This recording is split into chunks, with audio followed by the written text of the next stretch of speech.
Hello student, this is Ravneet और आज एक नई वीडियो के साथ हम लोग हैं। तो आज हम सीखेंगे कि हेनरी फ्यूल की तरफ से कौन से प्रिंसिपल ऑफ मैनेजमेंट दिए गए हैं।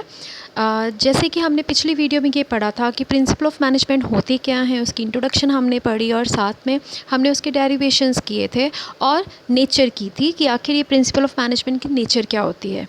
तो एक छोटी सी इंट्रोडक्शन भी हमने की। इन चीज़ों के साथ आज हम करेंगे कि आखिर प्रिंसिपल ऑफ मैनेजमेंट होते क्या हैं, है क्या ये। तो हेनरी फ्यूल की तरफ से जो 14 प्रिंसिपल्स दिए गए हैं हमें, आज हम उसी के बारे में बात करेंगे बेटा। हेनरी फ्यूल जो है उसके बैकग्राउंड क्या है, ये उसके बैकग्राउंड के बारे में कुछ डाटा इकट्ठा किया हुआ है मैंने, जिसमें उसने बताया कि उसका जन्म कब हुआ था और कब उसने कहाँ पे काम करना शुरू किया था, और काम करने के दौरान ही उसने अपनी एक बुक लिखी थी और जिसमें उसने 14 प्रिंसिपल जो हैं मैनेजमेंट के वो बनाए थे। अब हम पढ़ेंगे कि आखिर ये 14 प्रिंसिपल कौन कौन से हैं। तो इसमें से मैं रीड आउट करती हूँ। Division of work, authority and responsibility. तीसरा डिसिप्लिन है। चौथा unity of command, unity of direction, subordinate of individual interest, remuneration, a degree of centralization, scalar chain, order, equity, stability of the tenure of personnel, initiative and aspirate the crop. ये 14 principal जो इन्होंने दिए हैं, हम इन सब के ऊपर detail में बात करेंगे, लेकिन आज हम सबसे पहले डिवीज़न ऑफ वर्क के बारे में बात करेंगे। तो जैसे कि एक प्रिंसिपल है डिवीज़न ऑफ वर्क, ये क्या कहता है, ये नाम से ही बताता है कि इसके अंदर काम की डिवीज़न की जाती है। ओवरऑल ऑर्गेनाइजेशन के अंदर जितना भी काम है, जो भी ऑब्जेक्ट है, बड़ा वाला ऑब्जेक्ट है, उसको छोटे छोटे पार्ट्स में डिवाइड कर दिया जाता है। या आप ये कह सकते हो कि पूरी होल एक्टिविटी ऑफ ऑर्गेनाइजेशन को स्मॉलर पार्ट ऑफ एक्टिविटी में कन्वर्ट कर दिया जाता है और हर पर्सन का एक छोटा छोटा गोल हो जाता है। तो हर पर्सन को जो काम दे दिया जाता है, वो पर्सन उसी चीज़ के लिए लायबल है, उसी चीज़ के लिए रिस्पॉन्सिबल है, उसको उसी की अकाउंटेबिलिटी देनी होती है कि मैंने क्या किया, क्यों किया, अगर मैं नहीं कर पाया तो क्यों नहीं कर पाया, अगर मैं कर पाया हूँ तो कितनी एफिशिएंसी के साथ कर पाया हूँ। डिवीज़न ऑफ वर्क बेटा ये बहुत ज़रूरी है एक ऑर्गेनाइजेशन के अंदर। अगर एक बंदे के ऊपर, एक पर्सन के ऊपर आप सारा वर्कलोड डाल दोगे, it's not been possible for that person to do overall work. सारा काम वो नहीं कर सकता। दूसरी चीज़ ये होती है बेटा कि पूरी ऑर्गेनाइजेशन के अंदर there number of the people are there, तो वो जो जितने भी पर्सन होते हैं वो हर एक चीज़, किसी ना किसी चीज़ में माहिर होते हैं।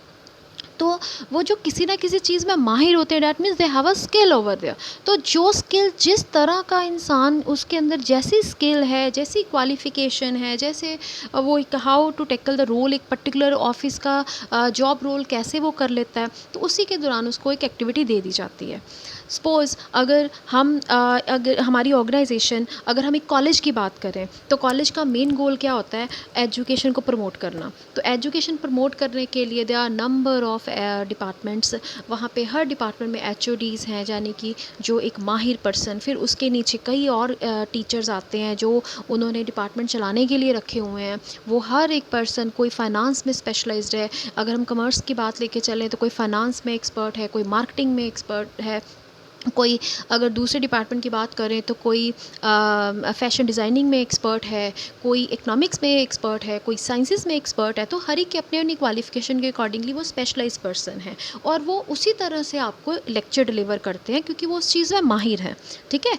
इसी तरह ऑर्गेनाइजेशन के अंदर जो पूरा ओवरऑल वर्क है, उसको कई पार्ट्स में, छोटे छोटे पार्ट्स में डिवाइड करके हर एक पर्सन को सौंप दिया जाता है कि आपने ये काम करनी है। डिवीज़न ऑफ वर्क का सबसे बड़ा फ़ायदा क्या होता है बेटा, बेसिकली हम इसको 3 तरह से पढ़ेंगे। पहली चीज़ क्या होती है, स्पेशलाइजेशन। ठीक है। जब वर्क एज अ स्पेशलाइजेशन के हाथ में जाता है, जो स्पेशलिस्ट पर्सन उसके हाथ में जाता है, तो उसके अंदर काम करने का एक डिफरेंट सा कह दो कि एक डिफरेंट स्टाइल है उसका काम करने का। उसकी एक स्पेशलाइजेशन होने की वजह से वो काम बड़ी अच्छी तरह होता है। दूसरी चीज़ आती है वेस्टेज रिड्यूस करना।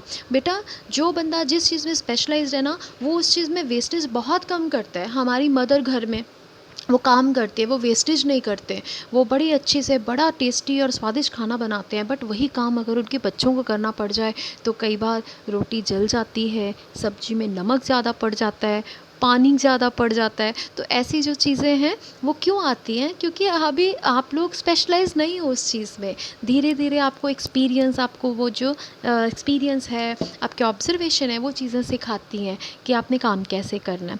और तीसरी बहुत बड़ी बात क्या है बेटा, जब आप स्पेशलाइज़ काम हो रहा है, आपके वेस्टेज रिड्यूस हो रही हैं, ठीक है? तो धीरे-धीरे इससे क्या आता है, इकॉनमी आती है। आप सस्ता काम करना शुरू कर देते हो, सस्ता इकॉनमी के साथ-साथ एफ़िशिएंट हो जाते हो, है ना? एक्सीलेंस आती है आपके अंदर काम करने की, और ये तीनों चीज़ें हमारी ऑर्गेनाइजेशन को अपना गोल अचीव करने के लिए बहुत ज़रूरी होती है।